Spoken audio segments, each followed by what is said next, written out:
Hello, welcome to the first ever Digital Ag Global podcast brought to you by Qaltivate. I'm Clyde Graham, an agribusiness consultant based in Ottawa, Canada's capital. I have spent the last 20 years helping Canada's fertilizer industry navigate issues such as climate change, safety and security, trade, transportation, and taxation. I am far from an expert on digital agriculture or high technology, but I am a former journalist and I am here to pose some questions and keep the podcast moving for the next 40 minutes. But I want to give you an important reminder to pose some questions in the comments section or provide comments during the presentation so that we can find out what you're doing. We'll try and answer questions or respond to your comments as we go forward. So to start things off, I'd like to introduce Yurii Kovalchuk, the CEO of Qaltivate. Yurii, maybe you could introduce yourself to the audience and maybe talk a little bit about your objectives for this podcast series. Great. Yes, thank you, Clyde, for sure. My name is Yurii Kovalchuk. As you already know, I am CEO of Qaltivate. I've been in the tech and IT industry for around 10 years. I've been around agriculture and smallholder farmers in Ukraine for pretty much all my life.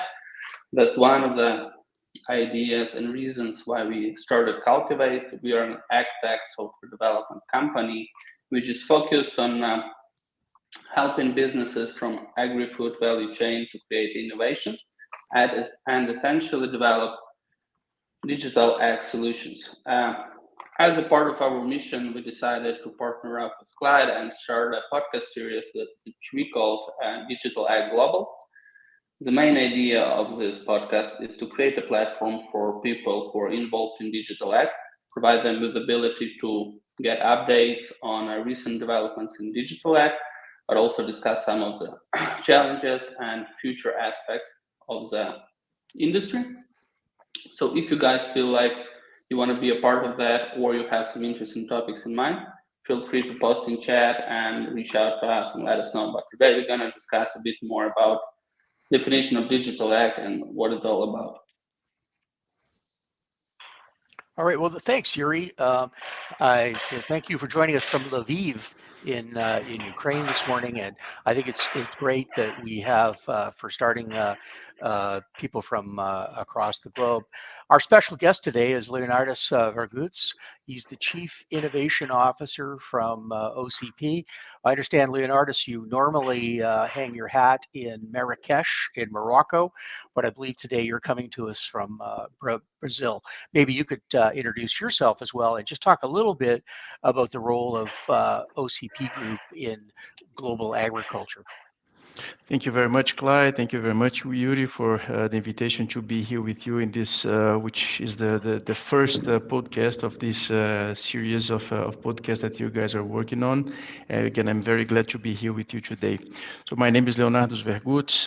I am an agronomist coming from Brazil, from a farmer's family in Brazil. Have my master's and PhD in soil science and plant nutrition, have been working in academia for at least 10 years, and now moved to the private sector where I am with OCP Group as the Chief Innovation Officer.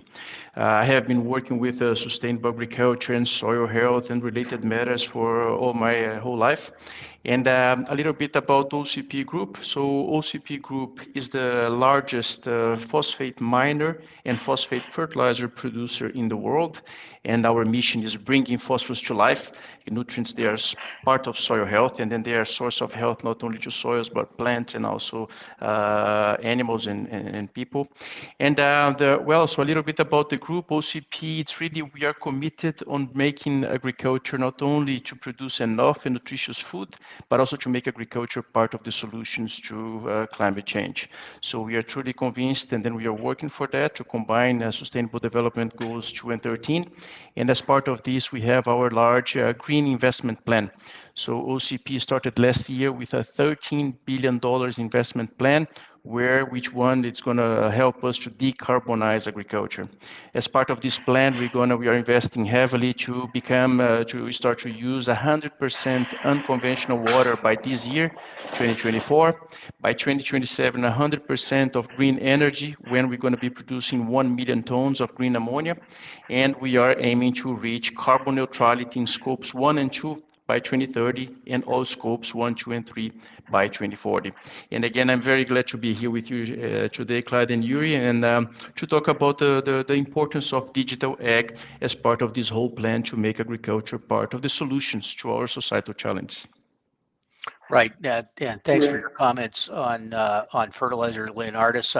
I spent the last 20 plus years working in fertilizer, which in some ways is the lower tech end of agriculture, but it's critically important to the feeding the world. So let's explore what digital agriculture means for farmers as well as agribusinesses, the agribusiness that provide them with the inputs and services they need to grow food, and also the businesses that process those crops and livestock. Leonardus, from your perspective, based in Africa, North Africa, how do you see the current digital agriculture landscape? Well, again, thanks for the question, Clyde. So I think right now we are really, digital ag is all about bringing technology to agriculture, right?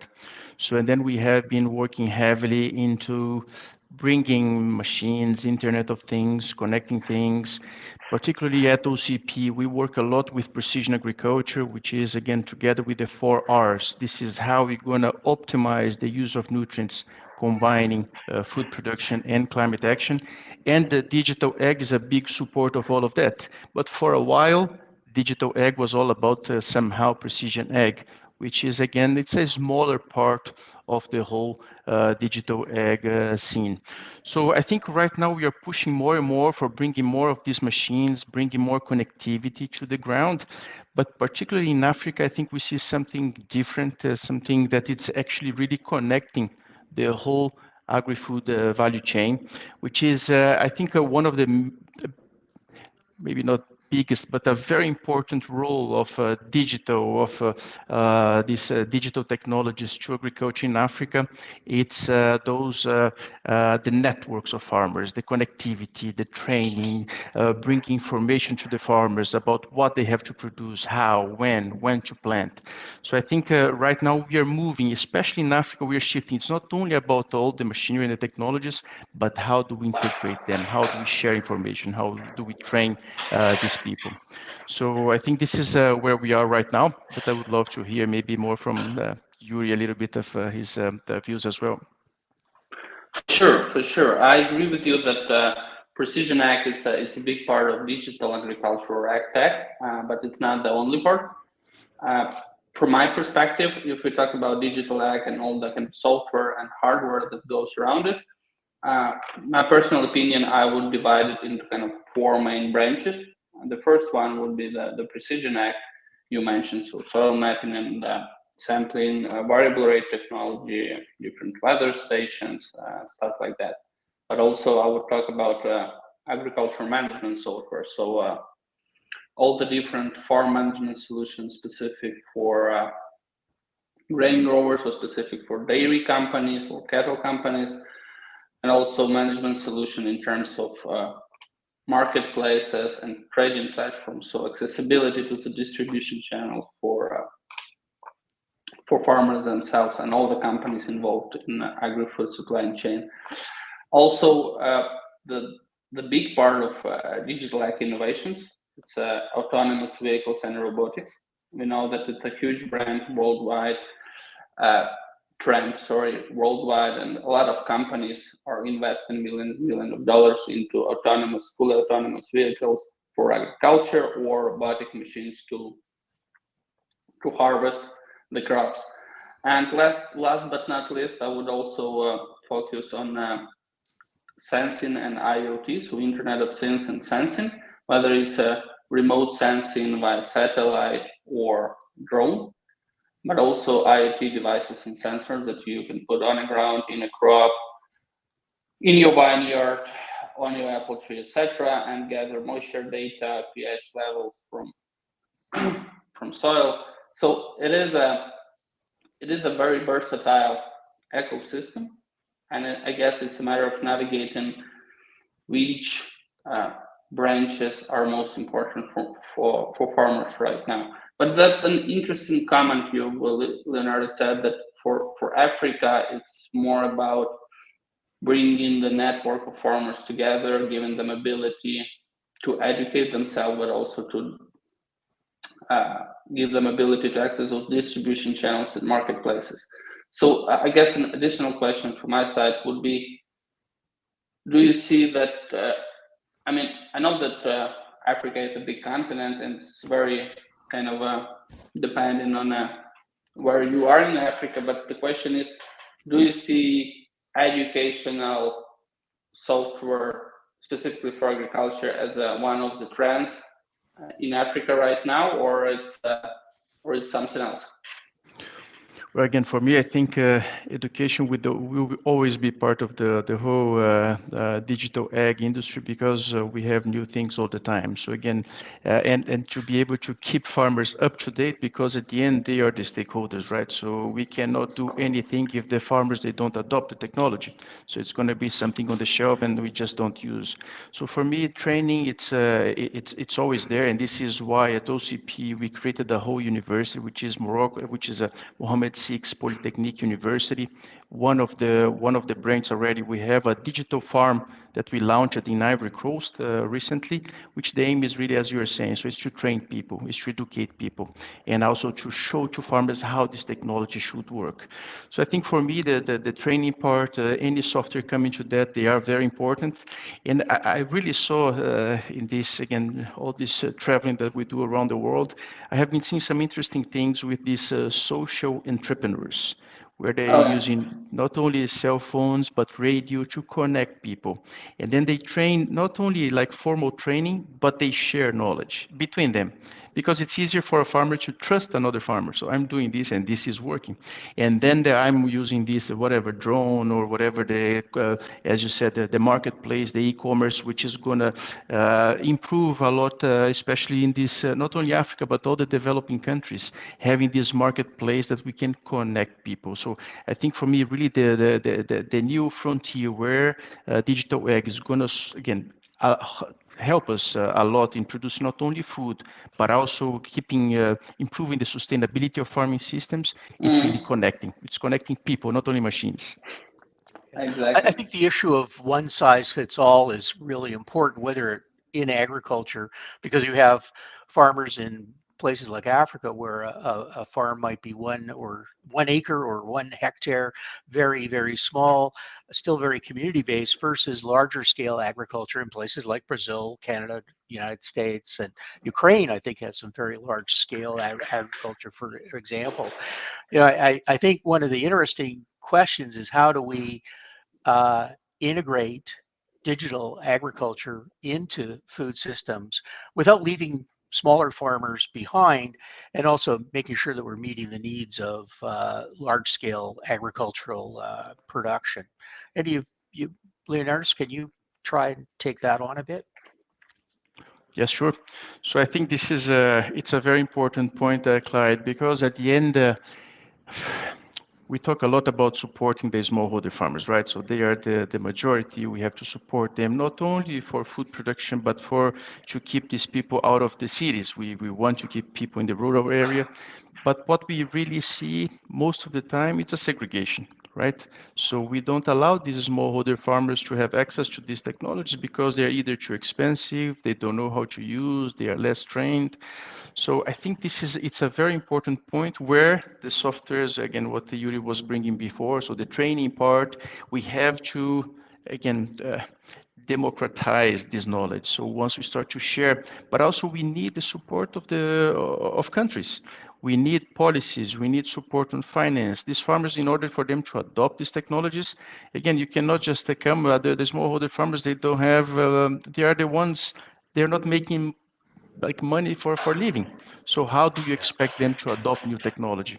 So I think if we don't bring this whole package together, it's going to be another segregation. And then at the end, we talk a lot about the smallholder farmers, the family farmers, but we are pushing them out. So I think this is a very hot topic, and we have to solve this through policies, through finance. Yeah. Well, I think the private sector is leading in trying to ensure that their farmer customers, when it comes to inputs, are getting the knowledge to use those products effectively. You mentioned the 4 Rs, which is the right source of fertilizer at the right rate, the right time, and the right place.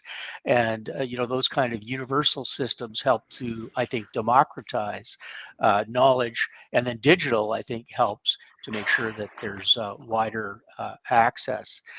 But when it comes to farmers, whether they're large scale operations or very small in their scale, there are existential issues that we're facing globally, and agriculture is a part of those solutions. And I'm thinking of things like food security, which was a very critical issue a couple of years ago, and still is, and also agriculture's carbon footprint. I do believe that digital agriculture has a role to play. Could you maybe talk about your views on that? Maybe Yurii, you could start. For sure, for sure. My personal belief is that digital ag is on the forefront of solving the problem of food security. According to United Nations and FAO organization, we are on a roadmap to have around 10 billion people by 2050. We don't have much more free farmland available, so we cannot produce more land specifically. We need to go about operating the existing farmland more efficiently. We need to think about sustainability and resilience, and that's where digital tools come into play. If you can make a better decision how to farm your land based on insights provided by digital tools, that's going to help us out for sure. Also, you can focus on having additional insights and scale your yield from year to year to get basically more food. So for sure, digital ag is one of the puzzles when it comes to solving the equation of this food security challenge. To comment on carbon footprint and carbon emissions, well, I guess industry in general is already doing a good job with that.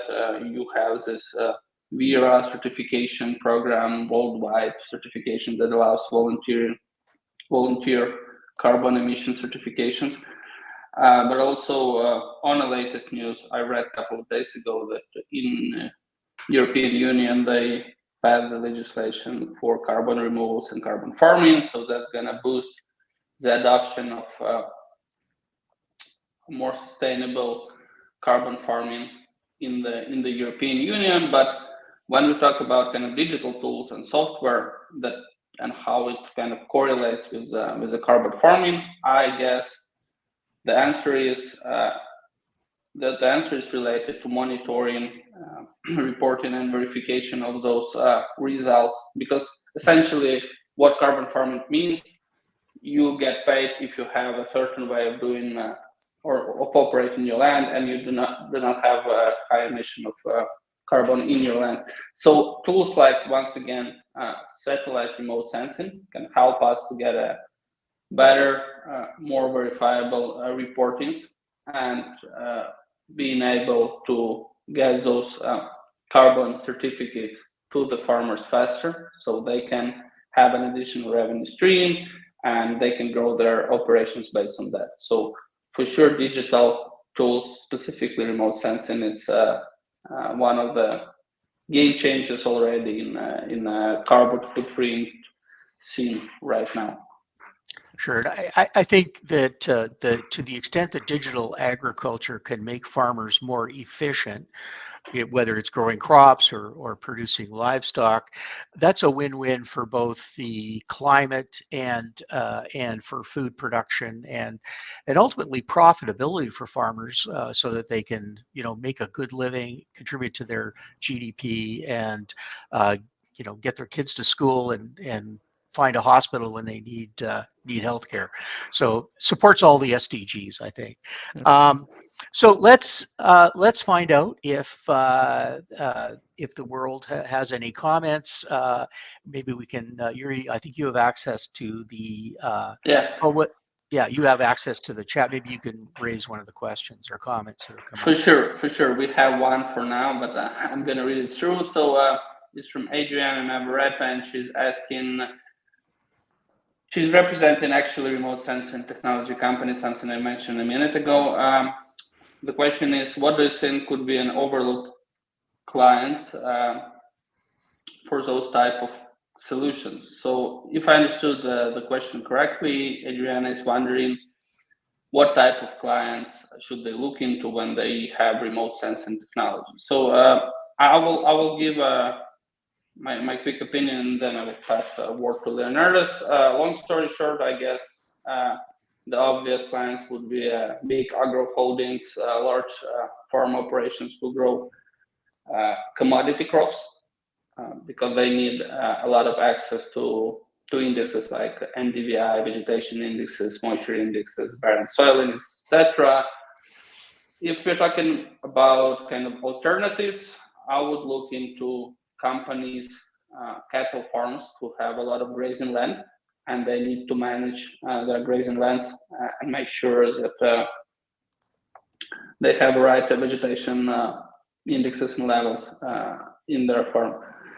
Also, we can discuss kind of an insurance, ag insurance and ag fintech, because sometimes they need to monitor a land farmer and understand what's going on within his operations to see whether he is eligible for insurance or a loan, for example. But that's just an ideas. Leonardus, So if you want to Leonardus, add something.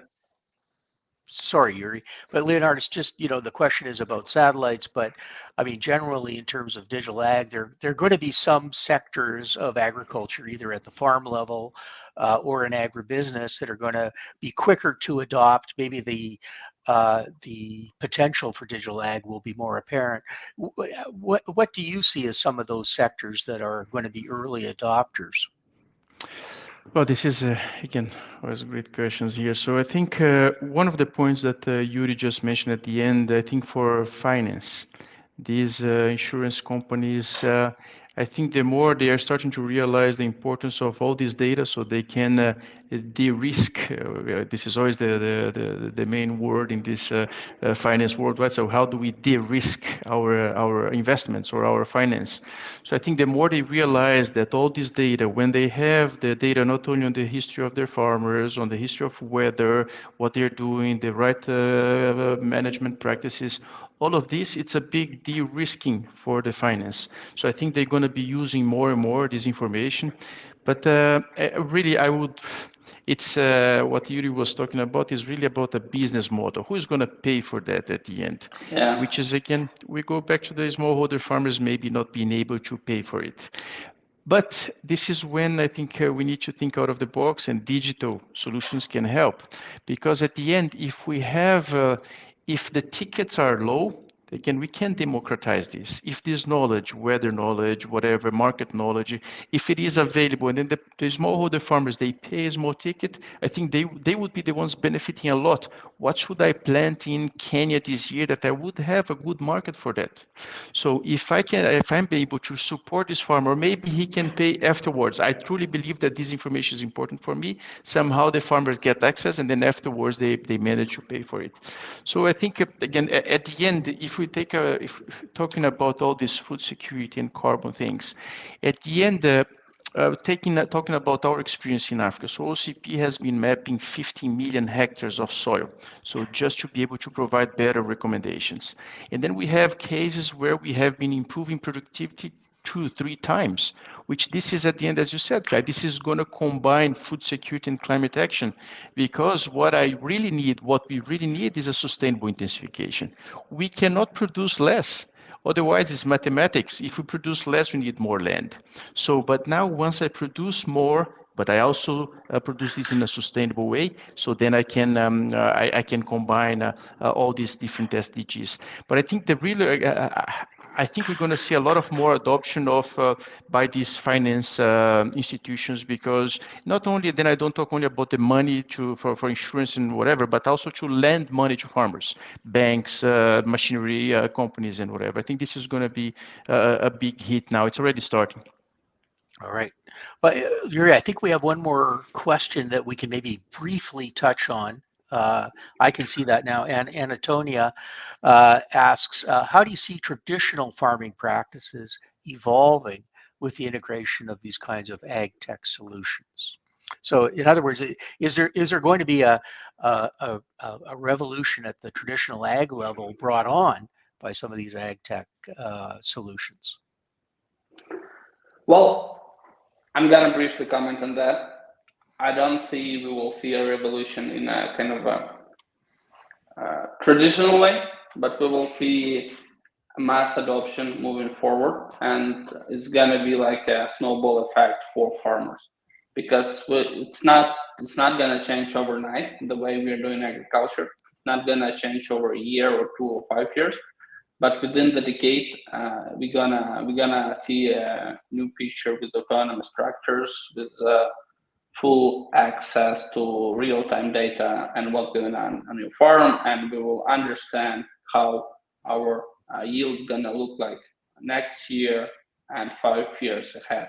And those data aggregation solutions and stuff like that will help us to create algorithm and modules that will help us to foresight the industry or operations of a particular farm for a long period of time, so to say. So just a quick comment on that. I think if you pay attention to the developing countries, it is changing actually.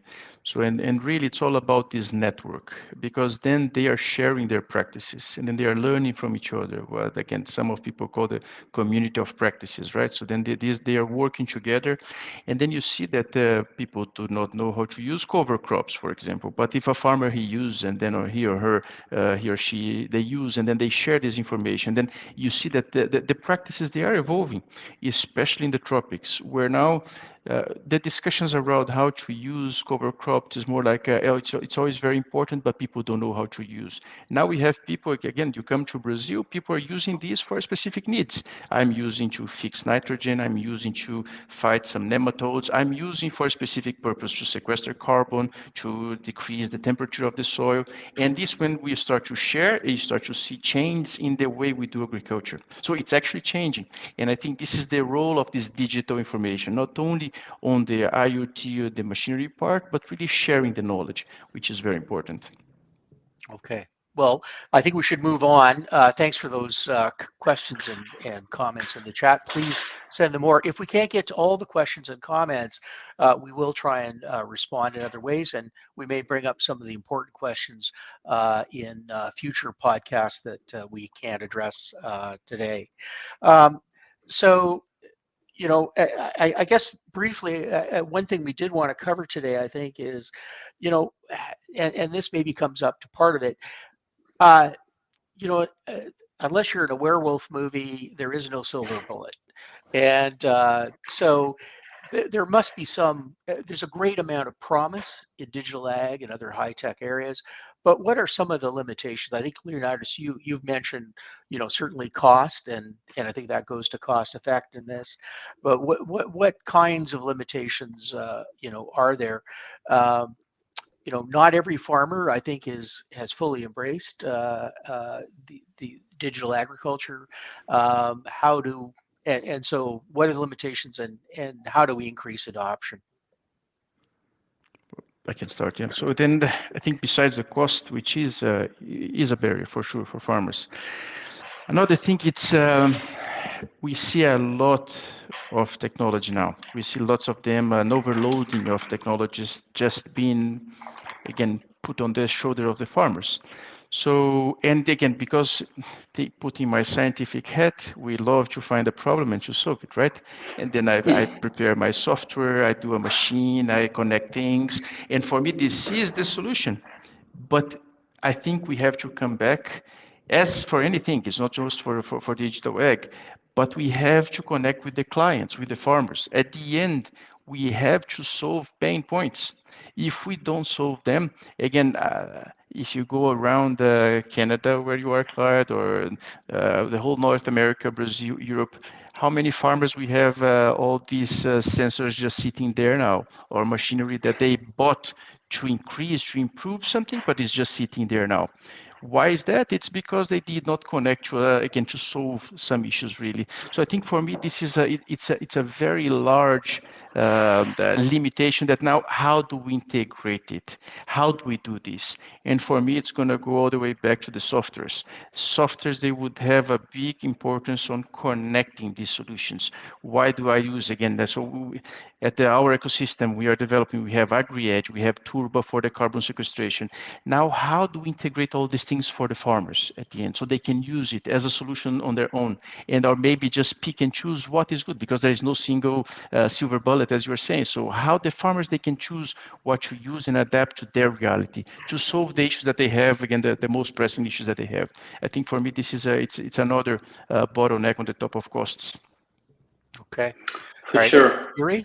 For sure. Yeah, I just a quick comment, because it really resonates with my personal thoughts. First of all, there is no one size fits all, and I guess agriculture in general is very diverse and complex industry, and we should definitely focus on very specific pain point that would have a very likable ROI for farmers in order to adopt the technology.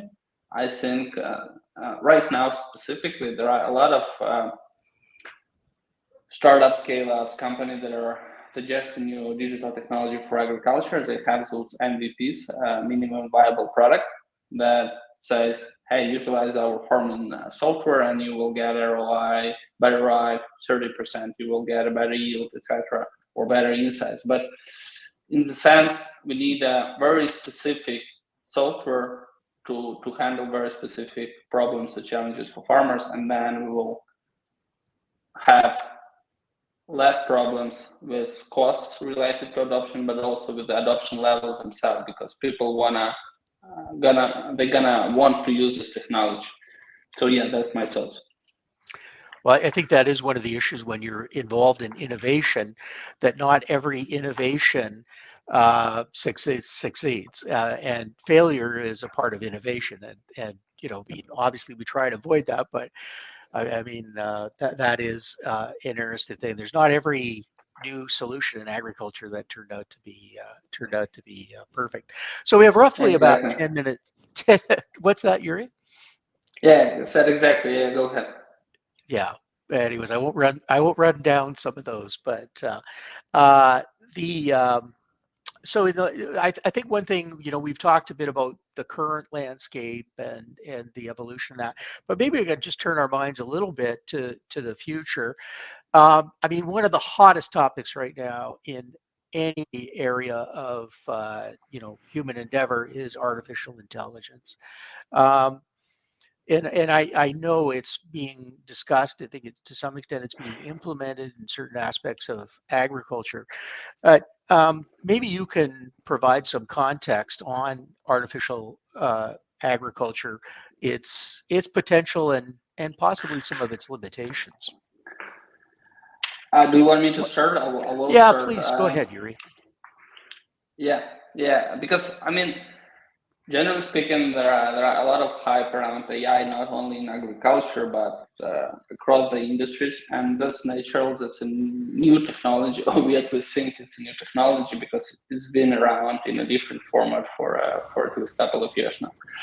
But I guess my take on this would be AI definitely will bring some sort of disruption into digital ag, but we are yet to see what it's going to be exactly. For example, we at Qaltivate have been talking to a company from California. It's not a promotion or something. They're just good guys we've talked a couple of weeks ago. A company called Nighthawk. What they're doing, they are creating a specific generative AI algorithm for agriculture, because once again, agriculture is a complex, very diverse industry, and you need to have a specific knowledge about it, and you need to know how to manipulate the data sets in a specific way. That's why they're working on a Gen AI specifically for agriculture. But then there are also other aspects of artificial intelligence. One of them is computer vision, machine learning. So my personal bet is on a computer vision. Right now, we already have technologies that allows you to use computer vision for early disease detection in plants. We already have technologies based on computer vision that help you to analyze the animal behavior. And those type of innovations, they're going to be super useful for farmers because that's predictive type of solutions and that will advise farmers on how to take an early action on some of the potential problems. So the immediate benefit of AI would lie within the computer vision stuff. All right. So, Leonardus, yes, on my end again, give us some non-artificial intelligence on this issue. But yes, I think this is the point, Clyde. So I think it's we talk a lot about AI now. It's this hype, and as if it would be something totally a very intelligent thing that is coming from outside to teach us what to do in the future. And I really don't believe on that. So it's really something that comes to support us. It's the old good modeling back again. It's an algorithm that.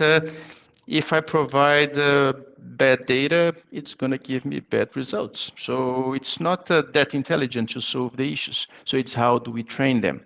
And sometimes I fear that when we discuss that this AI is going to drive things, if people just start to rely on AI to drive things, then they're going to drive us. But it's because we, the intelligent part, we are allowing them to do so, which I don't think is that smart.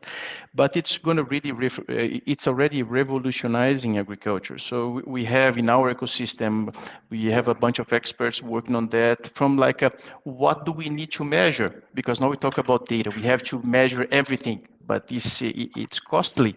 What do we really need to measure to provide a good fertilizer recommendation? We know that AI can decrease a lot, optimize the use of chemicals in the field. And we are seeing all in all the importance and then how AI it's helping us again with all the connecting everything, logistics and the modeling. What do the farmers need to produce this year so they have better price? Because at the end, as we discussed in the beginning, we cannot lose track of it. It's profitability for the farmers.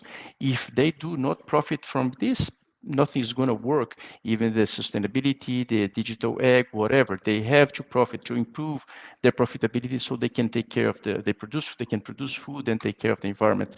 But I think again, for me, the major limitation is we are expecting maybe too much from AI, that this is going to do crazy things. It's not. We are still the intelligent part. This is what I believe. Okay, well, I think those are very smart comments. But the wave is coming. There's no doubt about it, and I think it's important. I think that everybody in the ag sector understand artificial intelligence, its limitation, but also its promise, and that we make good decisions about it. I mean, I think in one of our discussions we discuss the issue of garbage in, garbage out. I mean, I think we sometimes overestimate the capacity to collect very accurate data, and then if the data has limitations, then what's the impact on the result of the algorithm that you're using. So I think you guys have covered that very well. What about some of the other issues? I think we've talked a fair bit about smallholders, the issue of accessibility. But I think there's a lot of things happening that are allowing greater accessibility technology. You no longer have to have a computer to have access to a lot of knowledge. You can do a heck of a lot on a smartphone. And when I have been in Africa, I just see that almost everyone seems to have some kind of a mobile device. And in fact, Africa has been kind of leapfrogging in terms of technology. What do you see about the issues of accessibility related to the future adoption of digital agriculture? Yurii, maybe you should start. For sure. I mean, I would say we still have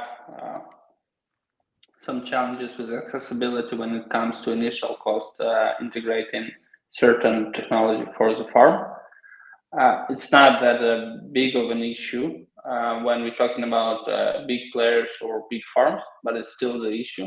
And that is why I'm going to kind of revert to my previous thought that any technology that should be or can be integrated into agriculture operations, whether it's a farmer or a producer or an input producer or a trader, they should have a clear ROI, because everything comes down to 2 points. Is it going to be profitable? Is it going to be sustainable?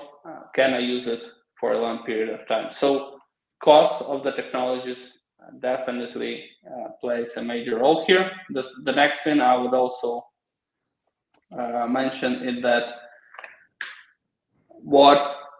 what we see, it's also kind of related to cost, but you need to educate your employees to work with the technology, and that is something also that we see is as a challenge in agriculture. A lot of people tend to work the way they want, and they've been working for years and years, and they are a bit agnostic when you try and show new technologies to people. Right. So Leonardus, what about that point from your? Yep. So I really like to bring this. I like your quote on the leapfrogging Africa, because at the end this is what we need, right? We cannot. Africa, it's the place in the world where population is doubling now in the next decades. Right now, it's still the most food insecure place on earth. And again, we have to, if we don't fix Africa, we don't fix climate anywhere. So it's very important. Then for me, the digital egg it's already having, it's going to have a very important role in this leapfrogging of Africa. And then we talk about many things. And then I go back to connectivity. What we are seeing there, it's as you said, Clyde, you see people with cell phones everywhere. And this is now a major tool to drive digital egg in Africa, and I'm pretty sure this is it's going to be everywhere. It's already going everywhere, especially in the developing countries. And then people not only they share the knowledge, but again, it's a place to buy and sell things. And especially on this finance part, if you think well, it's this is what connects everybody, because at the end everybody has to buy things from input providers, but they also have to sell their products. And I think again at the end this all the connection part. If we talk about the AI, how this can support in different ways. Again, leapfrogging Africa, we have the Uberization of the machinery, for example, where we can start to share land, rent things between farmers. They don't need each one to buy their own things because they don't have the money, but we can have an Uber for tractors, an Uber for harvester, an Uber for whatever, like the service providers, and this is going to be all in an app within the cell phone of these farmers. And then they can check, they can chat, they can talk with people, extension services. This is how it's working in Africa. So they are connecting with people through this big network with these social entrepreneurs. And I think just one last point, especially in Africa, because we have lots of infrastructure issues in Africa, but we are seeing now like the drones, they're getting bigger and bigger.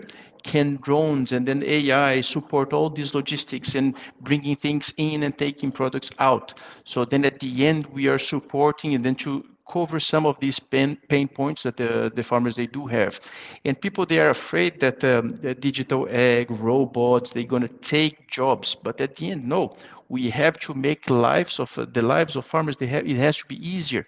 Right now in Africa, we have countries where the average age is around 29 years, but the farmer age is around 60.